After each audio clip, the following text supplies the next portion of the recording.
लगभग 40 सालों तक तिब्बत आजाद रहा और ये आजादी नाम के लिए नहीं बल्कि वास्तविक आजादी थी।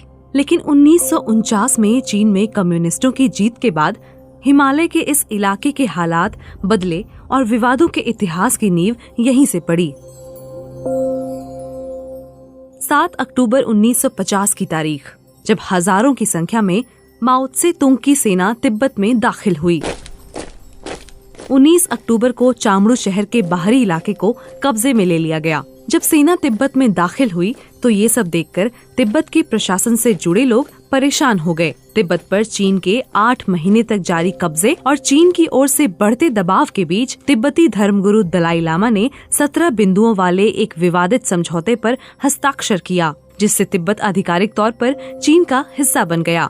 लेकिन धर्मगुरु और नोबेल शांति पुरस्कार के विजेता दलाई लामा इस संधि को अमान्य मानते हैं, क्योंकि ये हस्ताक्षर एक असहाय सरकार पर जबरन दबाव बनाकर कराया गया, जबकि सरकार ये नहीं चाहती थी। दलाई लामा महज 15 साल के थे जब उन्होंने इस समझौते पर हस्ताक्षर किया था।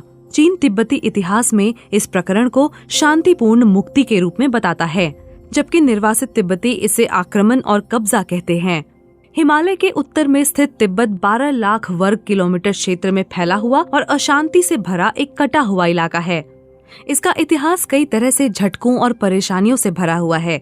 23 मई 1951 को ही तिब्बत ने चीन के इस विवादित समझौते पर हस्ताक्षर किया था। इस दिन को तिब्बत में एक दुखद दिन माना जाता है। इस दिन ने तिब्बत के लोगों के दिलों पर एक घाव दिया और उनमें एक ऐसा असंतोष भर दिया जो अब तक खत्म नहीं हो सका। इस दिन तिब्बत ने अपनी आजादी आधिकारिक तौर पर खो दी। चीन के कब्जे से तिब्बत में माहौल बिगड़ने लगा। 1956 से लेकर 10 मार्च 1959 तक तिब्बत के लोगों का गुस्सा अपने उफान पर था। इस दौरान पहला विद्रोह हुआ और तिब्बत के लोगों ने चीन के राज को मानने से इनकार कर दिया। विद्रोह बढ़ता जा रहा था और इसमें हजारों लोगों की जान भी गई। चीन की पीपल्स लिबरेशन आर्मी के दखल और 2 हफ्तों तक चले भयंकर हिंसा के बाद इस विद्रोह को चीन दबाने में कामयाब रहा। चीन की सेना काफी मजबूत थी। ऐसे में दलाई लामा को देश छोड़कर भारत में शरण लेनी पड़ी।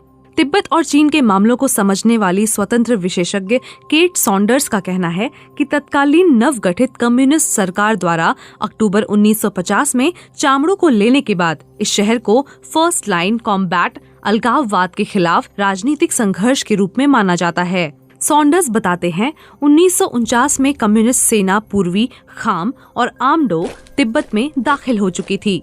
ये इलाका उस वक्त तिब्बत की सेना के कब्जे में हुआ करता था। एक ब्रितानी रेडियो ऑपरेटर जिसे चीन की सेना ने कब्जे में लिया था, बाद में जेल में डाल दिया। उन्होंने लिखा था कि तिब्बती सेना चीन की सेना से अंत तक लड़ी, लेकिन चीन की सेना ने पूरी तरह खत्म कर दिया। इस इलाके को चीन में ट्रेजरी यानी खजाने की तरह मानते हैं। तिब्बत प्राकृतिक रूप से काफी समृद्ध है। यहाँ खनिज खूब पाए जाते हैं, लिथियम, यूरेनियम और सबसे अहम, यहाँ भरपूर मात्रा में पानी पाया जाता है। इतना ही नहीं, तिब्बत दुनिया का सबसे ऊंचा और सबसे लंबा पठार है। एशिया में बहने वाली कई बड़ी नदियों का उद्गम तिब्बत से होता है। ऐसे में जब भी पानी की किल्लत होगी, ये इलाका चीन के लिए फायदेमंद साबित होगा। बात 13वीं शताब्दी की है। तिब्बत मंगोल साम्राज्य का हिस्सा हुआ करता था और अपनी विजय के बाद से इसे लगभग हमेशा स्वायत्तता हासिल रही। साल 1850 के दौर में रूस और ब्रिटेन के बीच मध्य एशिया पर आधिपत्य जमाने की होड़ शुरू हुई और इसे देखते हुए तिब्बत की सरकार ने विदेशियों के लिए अपने देश की सीमा बंद कर दी, यानी विदेशियों के तिब्बत आने पर प्रतिबंध लगा दिया गया। लेकिन साल 1865 में ब्रिटेन ने बड़ी चतुराई के साथ इस इलाके को मैप करना शुरू कर दिया।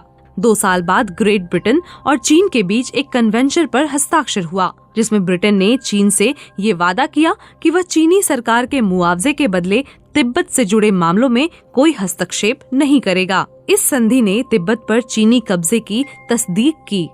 आखिरकार अप्रैल 1912 में चीनी सेना ने तिब्बत की अथॉरिटी के सामने घुटने टेक दिए, क्योंकि उस वक्त चीन में राजसत्ता का अंत हो गया और रिपब्लिक ऑफ चाइना का उदय हुआ। जब चीन की सेना अपने देश लौट आई तो 13वें दलाई लामा वापस तिब्बत आए। दलाई लामा कहते हैं, चीन के शासन में 12 लाख लोग मारे जा चुके हैं। हालांकि चीन इससे इनकार करता है। कई स्वतंत्र आंकड़े इस संख्या को बढ़ाया चढ़ाया हुआ मानते हैं, फिर भी उनके अनुमान से ये संख्या 2 लाख से 8 लाख तक के बीच है। 1960 और 70 के दौर में जब चीन की सांस्कृतिक क्रांति चल रही थी तो उस दौरान कई स्थानीय मॉनेस्ट्रीज को तहस नहस कर दिया गया। चीन भी मानता है कि सांस्कृतिक क्रांति के दौरान ऐसा किया गया और वो कहता है कि कम्युनिस्ट पार्टी 1980 से तिब्बत के कल्चर को दोबारा समृद्ध बनाने में जुटी है और कई तोड़ी गई मॉनेस्ट्रीज को दोबारा बनवाया गया है। सॉन्डर्स की माने तो चीन ने तिब्बत के लोगों का अपने धर्म गुरु के प्रति समर्पण और उनकी धार्मिक पहचान को एक खतरनाक वायरस की तरह ही ट्रीट किया है।